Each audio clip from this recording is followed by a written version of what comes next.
지난주에 이어서 동일한 말씀 제목이고요.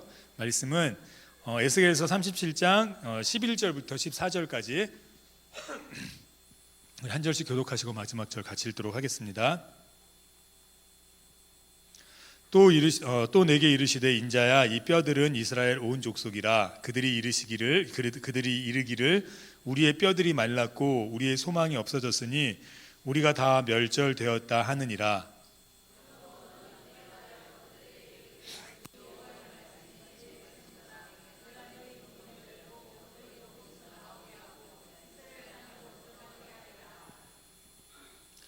내 백성들아, 내가 너희 무덤을 열고 너희로 거기서 나오게 한즉 너희가 다 나를 여호와인 줄 알리라.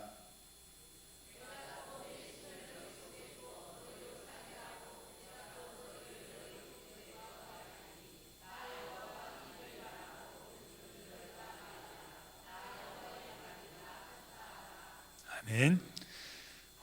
주님, 정말 마른 뼈들이 살아날 수 있습니까? 라는 제목으로 지난주에서 말씀 전하겠습니다. 지금은 소천하셨는데 굉장히 이 한국교회 한 획을 그은 목사님이 계십니다. 목사님이 이제 처음에 교회 담임으로 부임하셔서 목회를 시작하시고 얼마 되지 않았어요. 그래서 이제 사람들이 막 몰려오기 시작했는데 그때 이 목사님이 암이 걸리셨습니다. 암이 걸리셨는데 이게 목사가 암이 걸렸다 그러면 이렇게 은혜가 안 되지 않습니까? 성도들이 막 오는데 하나님 살아 계신데. 그래서 성도님들한테는 얘기를 못하고 장로님들한테도 얘기를 못하고 이제 고치러 가야 되는데 뭐 그 당시에는 또 이제 벌써 한 20, 30년, 30년, 40년 전이니까 미국이 훨씬 의술이 발달했었습니다. 그래서 이제 미국으로 성도들한테는 학회, 그러니까 이제 가서 이제 뭐 보고 발표하고 뭐 교회가 부흥한 그 어떤 그런 사례들 이런 것들을 이제 발표하기 위해 가신다고 한 두세 달 가신다고 선의의 거짓말을 하시고 이제 가서 암 수술을 받으셨어요. 그리고 이제 항암을 하셔야겠죠. 항암을 하시고 이제 하시면서 이제 다 한국에 돌아오셔서 다시 목회를 하시는데 얼마 지나지 않아 이 암이 재발됐어요. 이제 두 번째죠. 두 번째도 이제 성도들에게 얘기할 수 없지 않습니까? 그러니까 또 이제 그냥 여차저차 이렇게 말씀하시고 또 다시 가셔서 두 번째 수술을 받으셨습니다. 두 번째 수술을 받으시고 항암을 하고 돌아오셨어요. 그래서 하나님께 고쳐달라고 목사님 나름 기도하시고 사모님도 기도하시고 그 자녀들도 기도했겠지 않습니까? 그러면 이제 하나님 고쳐주셨겠죠. 근데 세 번째 재발했어요. 굉장히 유명하신 목사님이거든요. 그래서 또 성도님들한테 이유를 얘기는 할 수 없고 또 이제 여차저차해서 또 가서 수술을 하시고 세 번째 수술을 하시고 이제 항암을 하셨습니다. 이제 나야죠. 하나님께 그렇게 부탁했는데 하나님 복음을 가리는데 하나님 목사가 계속 이래서 되겠습니까? 그리고 왔는데 네 번째 다시 재발했어요. 또 이제 뭐 항암을 하시면서 견뎌내셨죠. 견뎌내시고 결국은 하나님이 이제 네 번째 재발하고 나니까 더 이상은 뭐 손을 쓸 수 없었던 것 같아요. 그때 하나님이 고쳐주셨어요. 결국은 고쳐주셨거든요. 제가 이 말씀을 드리는 이유는 우리의 삶에 어려움과 힘겨운 일들이 많이 닥칩니다. 오늘 이스라엘 백성이 마른 뼈와 같았는데 그 마른 뼈와 같은 그들의 삶은 하루만 그런 것이 아니고 지금 10년 뭐 굉장히 오랫동안 지속됐어요. 하나님은 살아계셨지만 그들에게 응답하시지 않는 것 같았습니다. 그래서 그들의 삶은 점점 지쳐갔고 점점 힘들어갔어요. 근데 하나님이 역사하시지 않는 것 같은 거예요. 다 말라 비틀어져서 더 이상 소생할 힘이 없는 이스라엘 백성임에도 불구하고 하나님께서 손대어 주시지 않는 것 같은 겁니다. 그럼 하나님 살아계시지 않은 거 아닙니까? 그런데 이 목사님께서 그 네 번의 항암, 네 번의 수술과 네 번의 항암을 거치면서도 끝까지 놓지 않던 게 하나 있었어요. 그게 뭐였냐면 그럼에도 하나님은 살아계시다. 그럼에도 불구하고 하나님은 살아계시다. 우리가 힘든 일과 어려운 일들을 참 많이 겪습니다. 그럼 하나님 안 살아계신 겁니까? 내가 기도하는데 하나님이 응답하시지 않을 때가 참 많아요. 하나님이 왜 이 병을 고쳐주시지 않을까? 내가 이렇게까지 기도했는데 왜 하나님이 이 문제를 해결해 주시지 않을까? 우리가 그렇게 계속해서 이러한 문제와 어려움들을 겪다 보면 우리에게 드는 생각이 여러 가지인데 그 중에 하나가 뭐냐면 하나님이 정말 살아계신 걸까? 하나님이 정말 나를 사랑하시는 걸까라는 거예요. 그런데요, 그래도 하나님 살아계십니다. 그래도 하나님 우리 사랑하세요. 그래도 하나님이 우리보다 우리를 더 아파하세요. 이유가 있겠죠. 때로는 바울이 그렇게 사형당하지 않고 복음을 더 증거했다면 더 많은 일을 했을 겁니다. 성경도 더 많은 성경을 썼을 수 있어요. 그런데 하나님께서는 바울을 어떻게 하시죠? 사형당하게 하시고 하나님이 부르세요. 바울이 복음 전할 때 어려웠습니까? 쉬웠습니까? 굉장히 어려웠어요. 죽을 뻔한 적도 많았고 풍랑도 많았고 어려움도 많았습니다. 심지어는 바울이 이렇게 기도합니다. 하나님, 제가 지금 복음을 전하는데 눈이 잘 안 보입니다. 그 눈 안 보이게 된 거 왜 그렇게 됐죠? 하나님 만나면서 예수님 다메섹으로 가는 그 길에서 예수님 만나면서 그 밝은 빛에 눈이 멀어버렸었거든요. 그리고 나서 이제 예수님이 누구누구에 가서 고침받아라 해서 고치어지면서 복음을 증거하기 시작했는데 그 잔병이 남아 있었어요. 그리고 그 잔병이 남아 있어서 눈이 이렇게 굉장히 안 보였습니다. 그래서 하나님께 얘기해요. 하나님, 저 이 병 좀 고쳐주십시오. 제가 복음 전하는데 이게 거침돌이 됩니다. 하나님, 복음 이거 좀 고쳐주시면 안 되겠습니까? 하고 기도하는데 하나님 안 고쳐주세요. 근데 하나님 안 살아계신 겁니까? 야곱은요, 이렇게 하나님하고 이렇게 하나님 사생결단하면서 하나님께 기도하다가 하나님께서 환도뼈를 치시지 않습니까? 그래서 이렇게 평생을 절룩절룩거리면 다시는데 하나님 안 고쳐주세요. 그럼 하나님 안 살아계신 거고 하나님 안 사랑하시는 겁니까? 그렇지 않지 않습니까? 그럼에도 불구하고 이 바울은 끝까지 하나님이 고쳐주시지 않고 가는 곳마다 위협이 있었고 생명의 어려움이 있었고 질병이 있었고 굉장히 많은 배고픔과 굶주림이 있었음에도 불구하고 그는 단 한 번도 하나님이 살아계시다는 걸 의심한 적이 없어요. 하나님이 자신을 사랑한다는 걸 의심한 적이 없어요. 하나님이 자신을 쓰신다는 걸 의심한 적이 없어요. 죽을 뻔한 적이 있었음에도 불구하고 하나님은 나를 버렸어라고 생각한 적이 없어요. 그런데 오늘 본문 이스라엘 백성은 우리가 이렇게 뼈가 말랐고 우리가 다 죽었다, 더 이상 소생할 힘이 없다, 이 말 무슨 말이죠? 하나님이 살아계시지 않다는 의미로 들려집니다. 하나님이 그들을 버리셨다라는 의미로 들려집니다. 하나님께 엄청나게 지금 실망한 겁니다. 하나님이 어떻게 우리한테 그럴 수 있어? 우리 하나님이 선택한 이스라엘 아브라함의 족속인데 하나님이 어떻게 우리에게 이렇게 마른 뼈가 되게 그냥 놔두시고 우리가 이렇게 힘든데도 돌아보지 않으시고 우리가 이렇게 어려운데도 하나님이 어떻게 우리에게 이러실 수 있어? 라는 고백 같아요. 그런 그들을 향해서 오늘 에스겔에게 하나님이 말씀하신 겁니다. 우리가 현실을 살아갈 때 우리가 오늘 이렇게 은혜 받기도 하고 그래 내가 다시 시작해야지 하고 살아가지만 우리가 현장을 딱 경험하면 어떻게 되십니까? 기도한 대로 응답되신 게 많습니까? 물론 그런 것들도 꽤 많겠지만 그러지 않은 경우도 참 많아요. 막 열심히 기도했는데도 눈앞에 보이는 게 아무것도 없어요. 열심히 병을 위해서도 기도했는데 병이 점점 더 심각해질 때도 참 많아요. 그럼 우리가 당황하죠. 하나님이 어떻게 이러시지? 하나님 살아계신 거 맞나? 하나님 나한테만 왜 이러시는 거지? 근데 아십니까? 그 하나님이 그런 나를 위해서 십자가에 못 박히셨습니다. 그런 나를 사랑하세요. 그런 나를 위하세요. 내 마음 깊은 곳까지 하나님이 다 아세요.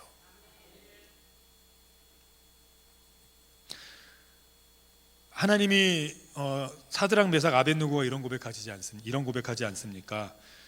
하나님이 우리를 건져주실 겁니다. 그러나 그리 아니하실지라도 나는 우상들에게 절하지 않습니다. 왜요? 그리 아니하실지라도 내가 불에 다 태워진다 할지라도 내가 사자굴에서 사자들에게 먹혀진다 할지라도 우리 하나님은 살아계십니다. 우리 하나님 살아계세요. 이 땅에 지금 많은 어려운 일들과 힘겨운 일들이 있습니다. 그렇다고 하나님 안 살아계십니까? 그래도 우리 하나님 살아계세요. 근데 문제는 우리가 그런 현실을 맞닥뜨릴 때 하나님이 살아계신 것 같지 않아서 우리 입술을 통해 불평이 나오고 원망이 나오고 하나님을 향한 의심이 마음속에 계속해서 쌓이고, 하나님을 향해서도 우리가 하나님 왜 그러십니까 하고 하나님께 반문하기도 하고 하나님께 손가락질하기도 합니다. 욥에게 엄청난 일들이 닥치지 않았습니까? 한순간에 11 자녀가 다 죽었어요. 한순간에 그동안 쌓아왔던 모든 재물을 한순간에 잃어버렸습니다. 도둑이 와서 약탈해가고 주변 국가들이 와서 다 약탈해갔어요. 한순간에 아내가, 그 떠나지 않을 것 같던 아내가 남편을 떠나버렸습니다. 한순간에 온몸에 피부암이 걸렸어요. 그래서 긁지 않고는 벽돌로 긁지 않고는 살아남을 수 없는 가장 힘겨운 사람이 됐어요. 근데 그럼에도 불구하고 그는 하나님의 살아계심을 의심하지 않았습니다. 왜요? 하나님이 살아계시니까요. 내가 안 된다고 하나님이 안 살아계신 겁니까? 내가 힘들다고 하나님이 안 살아계신 겁니까? 그런데 우리는 연약해서 그런 현실을 마주할 때 불평과 원망과 힘겨운 일들로 우리를 가득 채워요. 하나님에 대한 의심과 하나님에 대한 실망과 하나님에 대한 아픔들로 우리를 가득 채웁니다. 그런데 오늘 본문은 그런 위기 속에 있는 우리가 어떻게 하면 믿음으로 일어설지를 분명하게 얘기해 줍니다. 지난주에 말씀을 좀 요약해 보면요, 우리는 이렇게 부정적일 수밖에 없어요. 왜요? 우리 눈앞에 너무 힘드니까요.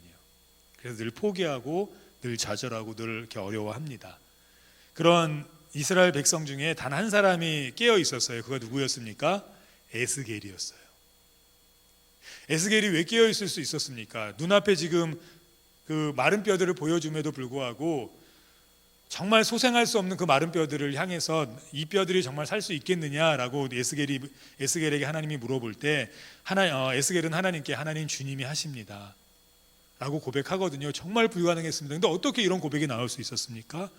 그는 평소에 그 불평과 원망이 채워질 자리에 하나님의 말씀으로 채웠습니다.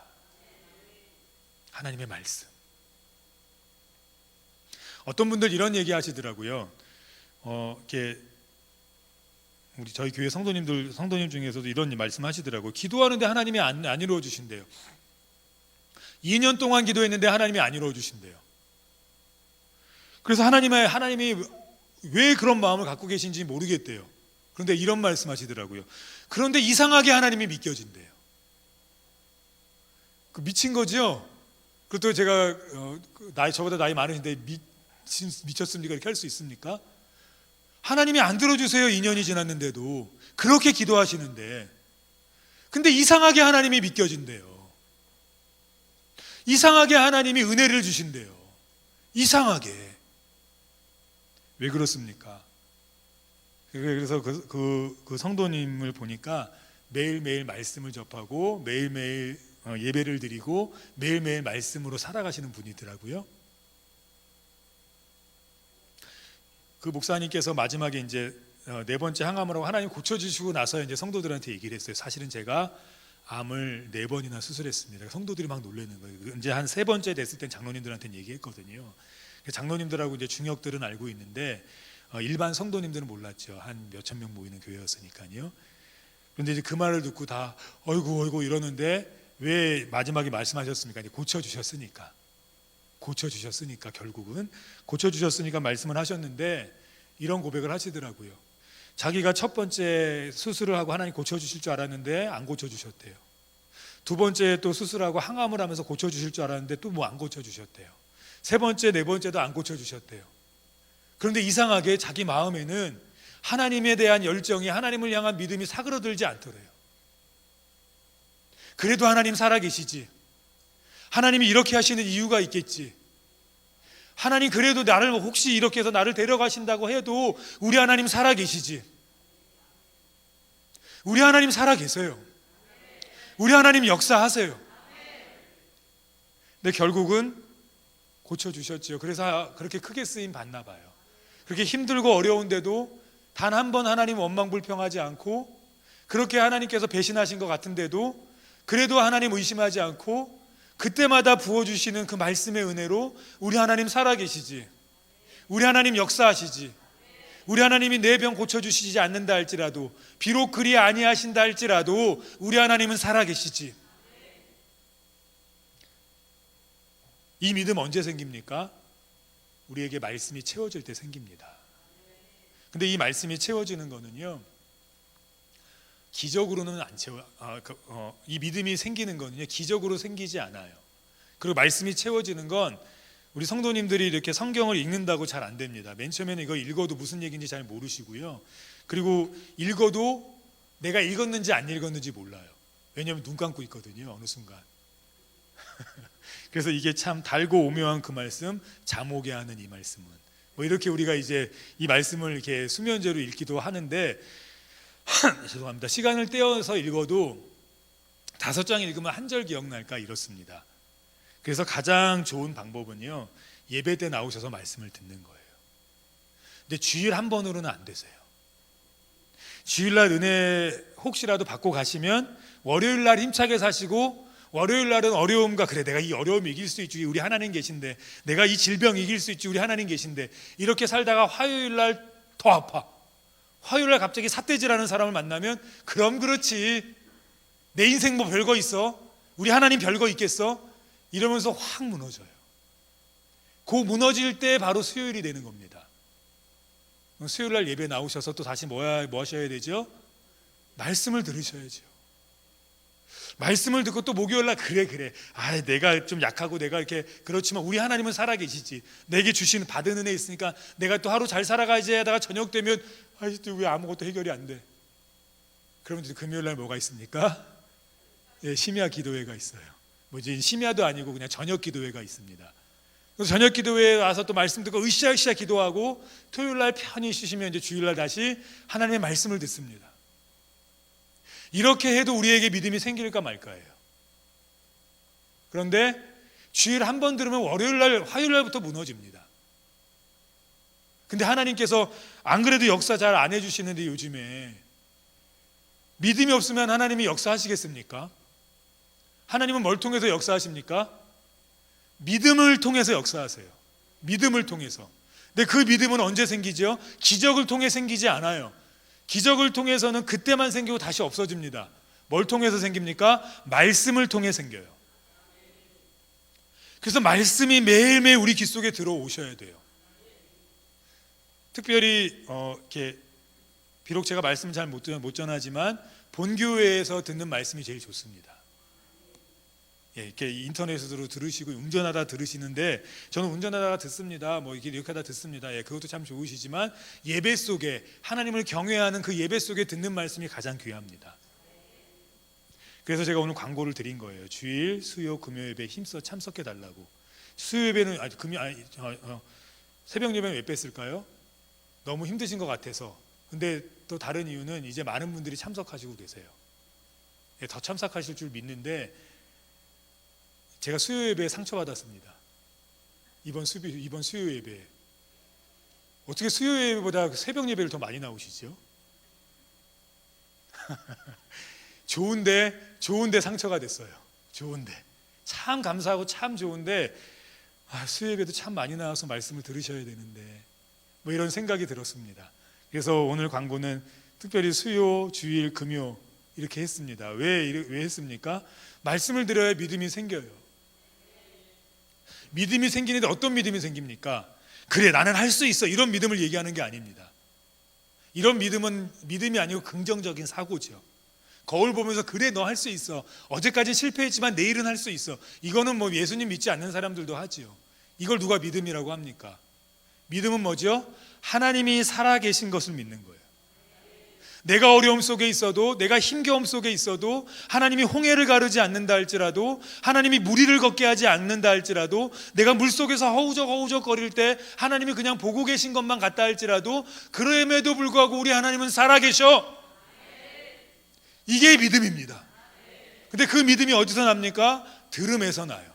말씀에서 나요. 열심에서 나는 게 아닙니다. 기적에서 나는 게 아니에요.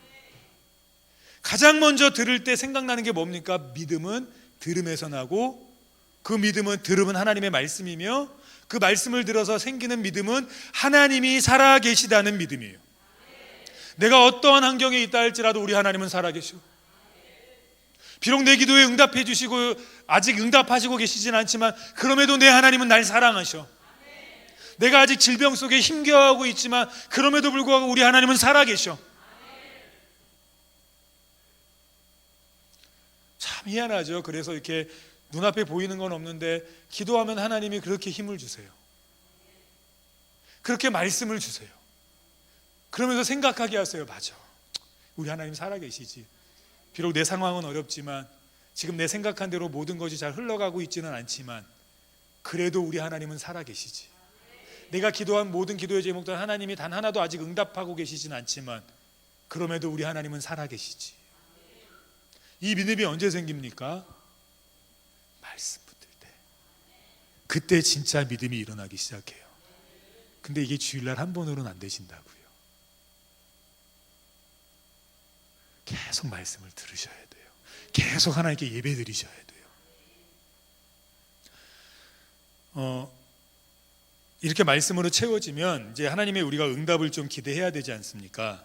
그럼 그 응답이 이제 어느 때부터 하나님께서 이제 계속해서 뭐 들어주실 확률이 어느 때부터 이제 점점 커지기 시작하냐면, 말씀으로 내 안을 채우고, 그래서 하나님이 내 믿음을 일으켜 주셔서 하나님을 믿는 믿음으로 점점 강성해지게 하시면, 그 다음엔 우리가 말씀에 순종하는 은혜가 있어야 됩니다. 하나님 때문에 순종하는 거예요. 하나님 살아계시니까. 오늘 이 에스겔은 첫 번째 말씀을 들었습니다. 그리고 하나님을 향한 믿음이 살아났어요. 그래서 주께서 아시나이다 이렇게 말씀합니다. 세 번째는 하나님 말씀에 순종해요. 어떻게 순종합니까? 지금 살아나지 않을 것 같은 그 뼈들을 향해서 하나님이 뭐라고 말씀하시냐면요, 대언하라고 말씀하세요. 뭐 대언한다고 무슨 일이 일어나겠습니까? 지금까지 별일도 안 일어났는데요. 근데 에스겔은 그 말씀에 순종합니다. 그래서 하나님의 말씀을 대언해요. 이 대행사라는 게 있지 않습니까? 대행사가 뭐 하는 곳이죠? 대신 일해주는 곳이죠. 그래서 뭐 이렇게 100일 뭐 돌 대행사, 그럼 이제 모든 거 다 차려주고 모든 걸 다 대신해 줍니다. 하나님께서 말씀을 행하실 이유가 있으십니까? 없으시죠? 근데 하나님께서 우리에게 말씀해 주셨어요. 너희가 말씀을 대행하라고. 대언하고 대행하라고. 그러니까 우리는 하나님의 말씀을 뭐 해야 됩니까? 대언하고 대행해야 돼요. 하나님의 말씀을 대행을 다른 말로 뭐라고 하죠? 순종이라고 얘기해요. 하나님께서 가장 먼저 우리에게 원하시는 거는요, 다른 거 아닙니다. 이게 헌신하라는 거 아니에요. 돈 많이 헌금 바치라는 거 아니에요. 그 아주 차후예요. 그것도 믿음이 어느 정도 돼야 하나님이 요구하세요. 그것도 뺏기 위해서가 아니라 그 믿음을 시험하시기 위해, 달아보시기 위해서 가끔 하나님이 그런 요구를 하세요. 웬만하면 안 하세요. 그럼 가장 먼저 우리에게 하시는 요구는 무엇이냐면, 우리 자신을 향해서 말씀을 선포하길 원하세요. 가장 먼저는 우리가 마른 뼈 아닙니까? 우리가 소생할 수 없는 여러 가지의 상황들과 어려움들이 있지 않습니까? 얼마나 오래된 어려움들이 우리에게 많이 쌓여 있습니까? 근데 그거 그냥 그래 난 잘 될 거야 이런다고 문제가 해결되지 않아요. 그렇게 해서 해결될 것 같았으면 이틀 3일 뒤에 해결됐을 거예요. 근데 그런 문제들이 아닌 우리를 올가매고 있는 오래된 문제들이 많지 않습니까? 근데 그 말씀, 그런 문제들 우리가 거울 보면서 넌 잘 될 거야, 넌 이뻐질 거야 이런다고 이뻐집니까? 이런다고 일이 잘 됩니까? 아니에요. 하나님의 말씀을 나를 향해서 선포해야 돼요. 나는 소망 없는 자가 아니다.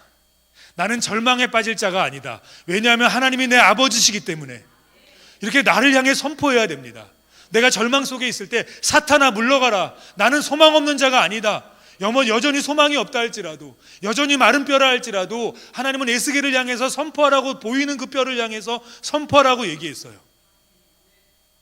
하나님이 내게 말씀을 주실 때, 예배를 통해서 기도할 때 하나님 말씀 주실 때 나를 향해서 선포해야 되지 않습니까? 고난아 물러갈지어다. 나는 능히 이 문제를 하나님의 역사로 해결할 수 있고 나는 이 소망 가운데 승리할 수 있어. 주님 내게 이 말씀을 주셨어 하고 나에게 선포해야 되지 않습니까? 안 돼. 내가 지금까지 해도 안 됐는데.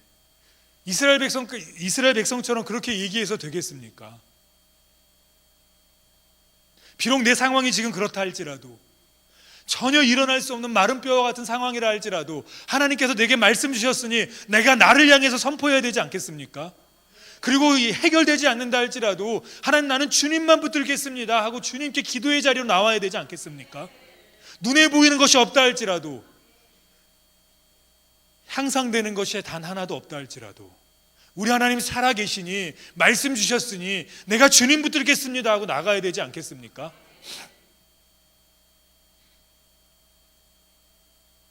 내게 능력 주시는 자 안에서 내가 모든 것을 할 수 있다고 선포해야 되지 않겠습니까? 여기서 이 모든 것은 무엇이죠? 바울 사도가 고백한 모든 것은 다 어려움이에요. 힘겨운 일들이었어요. 그거 자신의 힘으로는 자신도 주님 떠났다는 겁니다. 근데 주님 능력 주셔서 이 모든 어려움, 응답이 늦춰진다 할지라도, 혹은 응답이 없이 이 어려움으로 계속해서 다가간다 할지라도 자신은 할 수 있다고 고백해요. 누가 능력 주시니까요? 하나님이 능력 주시니까요. 그리고 바울 사도는 자신을 향해 선포했습니다. 내게 능력 주시는 자 안에서 내가 모든 것을 할 수 있느니라. 우리가 우리를 향해서 대언하고 선포해야 되지 않겠습니까? 내가 비록 아프지만, 내가 비록 재정적으로 힘들지만 내가 이 힘듦을 견뎌내리라. 내게 능력 주시는 자 안에서 내가 감사함으로 선포해야 되지 않겠습니까? 내가 비록 병이 낫지 않지만 내가 능력 주시는 자 안에서 이 어려움과 이 병든 이 몸으로도 하나님을 예배하리라고 선포해야 되지 않겠습니까? 하나님은 나에게 실망하셨어. 하나님은 나를 버리셨어. 이게 말입니까? 방구입니까? 오늘 하나님이 대언하라고 우리에게 순종하라고 말씀하셨어요. 그럼 순종해야죠. 대언해야죠. 나를 향해 선포하고 세상을 향해 선포해야 되는 것 아닙니까?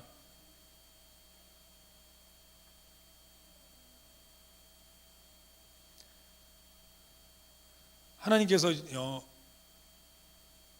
죄송합니다. 제 얘기를 해서 이번 주에 저희 어머니도 되게 아프셨는데 제가 연락을 못 드렸어요. 연락해야지 하면서 못 드렸는데 화요일 날 정말 죽을 것 같이 아픈 거예요.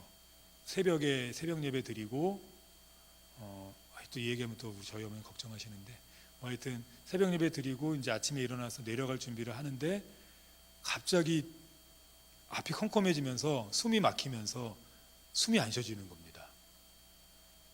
근데 걸을 수도 없는 거예요.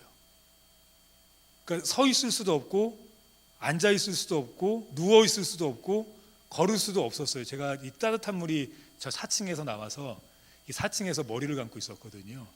머리를 감는데 아무것도 못 하겠는 거예요. 그래서 이러다가 천국 가는구나. 이러다가 지금 살아있으니까 농담하는 거죠. 근데 그 당시에 너무 무서웠어요. 처음 겪는 아픔이어갖고 그래서 한 20분 걸려서 이제 목양실로 내려왔습니다. 천천히 걸어갖고 막 이렇게 기든지 했고 내려왔어요. 그래서 그날은 제가 이제 용인으로 못 내려갔는데 하나님 앞에 하나님 이거 어떡하죠? 내일 새벽 예배도 해야 되고 저희 집사람이 놀라서 데리러 온다는 거예요. 데리러 오면 내일 수요 예배 누가 합니까? 수요 예배도 있고 또 새벽 예배도 있지 않습니까? 새벽 예배 누가 해요? 어떤 분은 당회장 목사님 계시잖아요. 당회장 목사님이죠. 담임 목사님이니까 금요일 날 한 번 해주시는 것도 너무 감사한데 근데 너무 아픈 거예요. 그래서 이렇게 기도했죠. 하나님 아직 사명 남아있는데 하나님 안 데려가시는데 이렇게 아프게 하십니까? 근데 하나님이 마음에 확신을 주시는 거예요. 죽진 않을 거야. 죽진 않을 거야. 낫게 해주신다는 말씀은 안 하세요. 죽진 않을 거야. 그래서 제가 기도했어요. 알았어요. 죽진 않죠? 알겠습니다. 내일 그냥 새벽 예배하고 수요 예배하고 그래요. 죽진 않죠? 그리고 그냥 했거든요. 했는데 좀 많이 나아졌어요. 지금 많이 가는데 다 거의 좋아졌습니다. 그런데 금요일 날 또 다른 일이 생겼습니다. 하나님이 허리 낫게 해주셨는데 금요일 날 일어났더니 허리가 이렇게 휘어 있는 거예요. 휘어 있는데 이게 안 펴져요. 원래 계속 걷고 오후 정도 되면 이게 이렇게 펴지거든요. 근데 이 허리가 또 안 펴지는 거예요. 저도 이렇게 허리 시술 받고 막 다 했거든요. 이게 안 펴지는 겁니다. 근데 집사람한테 그렇게 아프다고까지는 얘기 안 했는데, 너무 걱정하니까 얘기는 안 했는데, 계단에 이렇게 앉아 있는, 저 이제 일하는 데 가서 계단에 앉아 있는데 못 일어나겠는 거예요. 이번에 또 허리가 이렇게 휘어갖고. 그래서 또 주님한테 또 기도했어요. 주님, 이건 또 어떡하죠? 그렇게 하면, 제가 예전에도 얘기했죠. 한 며칠 간다. 며칠이 아니라 한 달도 간다고. 근데 다시 또 괜찮아졌어요. 지금 안 휘어 있지 않습니까? 낫게는 해주세요. 낫게는 해주시는데, 제가 그때 들었던 마음은 뭐냐면, 아씨, 주님 나한테 왜 이러는 거예요? 목회하는데 지금 안 그래도 죽겠는데, 진짜 주님, 이런 마음을 하나님이 전혀 안 주셨어요. 안 주시고, 그래, 하나님 낫게는 하시지. 그래, 하나님이 사명은 감당케는 하시지. 그래, 우리 하나님 살아 계시지. 지금 이렇게 아프게 하셔도 이유가 있겠지. 이렇게 죽을 정도로 제가 이런 아픔을 처음 겪었는데, 이렇게도 하시는 이유가 있겠지. 그래도 우리 주님 살아 계시지. 이상하게 그런 믿음을 주시더라고요. 그런 믿음을 주시고, 제가 한 가지를 얘기 안 했네요. 그때 또 독감도 같이 왔어요. 화요일 날. 지금 마스크 안 쓰는 이유는 낫기 때문에 안 씁니다. 근데 낫어요. 하나님 살아 계시더라고요. 근데 낫게 해주셔서 살아 계신 게 아니고요, 안 낫게 해주셔도 하나님 살아 계시더라고요. 세상이 힘들어도 하나님 살아 계시더라고요. 우리 하나님 살아 계십니다. 우리 하나님 살아 계세요. 내가 힘겹게 살아도 하나님 살아 계시고요, 그 힘겨움을 나보다 아파하시는 분이 우리 하나님이세요. 힘겨운 이유가 있겠지요. 아픈데도 고치시지 않으시면, 고치시지 않으시는 하나님의 마음 아픔의 이유가 있으시겠지요. 마른 뼈들이 있으면 그 마른 뼈가 되도록 기다리시는 하나님의 이유가 있으시겠지요.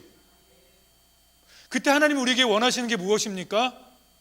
그럼에도 하나님이 살아계시다, 하나님이 역사하신다, 하나님이 나 사랑하신다, 내게 능력 주시는지 안에서 내가 이 모든 어려움을 감당할 수 있다, 할렐루야 외치길 원하세요. 이 믿음 원하시는 거예요. 이 순종 원하시는 겁니다. 대언할래? 대언할래? 이 마른 뼈들한테 대언할 수 있겠니? 주님, 제가 해도 안 됐는데요, 그래도 대언하길 원하시는 거예요. 그래서 제가 지혜가 생겼습니다. 예전에는 아프면 꼭 참았거든요. 아니면 약 먹고 날 때까지 기다렸거든요. 근데 어느 순간부터인가 제가 기도하고 있더라고요. 안 나도. 예전에는 딱 아프면 아이씨 오늘 어떡하지? 이 얘기가 먼저 나왔는데, 갑자기 딱 머리를 감으면서 너무 갑자기 확 아픈데, 하나님! 침대에서 딱 일어나서 허리가 딱 휘끗했는데, 하나님! 왜요? 그래도 우리 하나님 살아계세요. 그래도 우리 하나님 살아계세요. 그리고 급하신지 좀 빨리 회복시켜 주셨어요. 물론 빨리 회복시켜 주시지 않는다고 해서 하나님 안 살아계신 거 아니에요.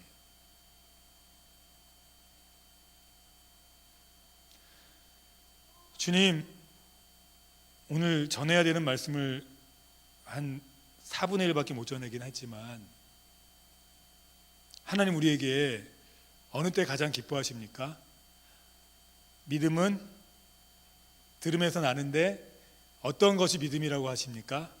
하나님이 살아계신 것과 그를 찾는 자들에게 상 주시는 이심을 믿어야 할지니라. 이게 믿음이에요. 하나님을 살아계신 것을 믿는 것이 믿음이에요. 그를 찾는 자들에게 상 주세요. 그 상이 돈이 아닐 수도 있어요. 질병의 치료가 아닐 수도 있어요. 근데 저는 하나님이 상 주셨다고 믿어요. 그 어려운데 그렇게, 근데 하나님이 믿겨지는 게 너무 감사했어요.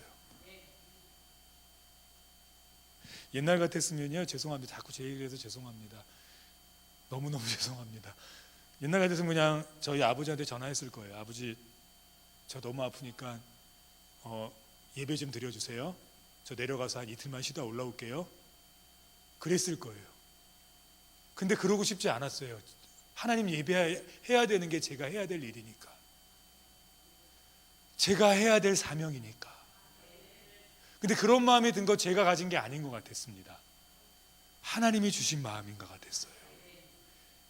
이 귀중한 사명인데, 예전에 저희 아버지께서 이렇게 말씀하셨거든요. 죽어도 강단에서 죽자. 근데 그 말씀이 딱 떠오르더라고요. 그래, 죽어도 교회에서 죽자.